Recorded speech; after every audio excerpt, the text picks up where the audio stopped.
A Santa Margherita Ligure l'intenzione è di aumentare la tassa di soggiorno. L'obiettivo della giunta è di allinearsi con le tariffe di Portofino, un adeguamento non solo monetario ma anche di politica turistica, visto che da tempo i due comuni lavorano in squadra, strategia che sarà perseguita con diversi eventi curati assieme. La giunta ha affrontato il tema con gli operatori del settore.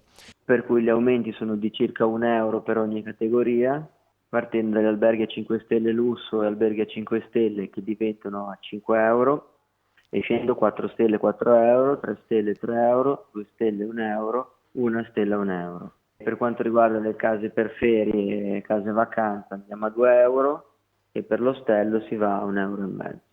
Nel recente Consiglio Comunale invece via libera alla variazione di fine anno al bilancio che prevede un'applicazione dell'avanzo per circa 120.000 euro, oltre ad alcuni risparmi ottenuti dagli assestamenti. Ci ha permesso di intervenire sia sulla stanza della sposa di Villa Durazzo, che sarà una parte della villa che sarà accessibile per le cerimonie, presumo dall'anno prossimo, e quindi aumenterà anche l'appeal della villa per la parte cerimonie e ricevimenti, e una parte invece viene impiegata per dei lavori sul Parco del Flauto Magico, che ci permette ovviamente di portare avanti tutto il progetto collegato al recupero di questo parco cittadino.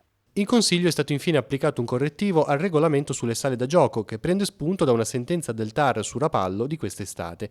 In pratica viene fatta una distinzione tra le sale per le scommesse sportive e quelle con le slot machine o videolottery.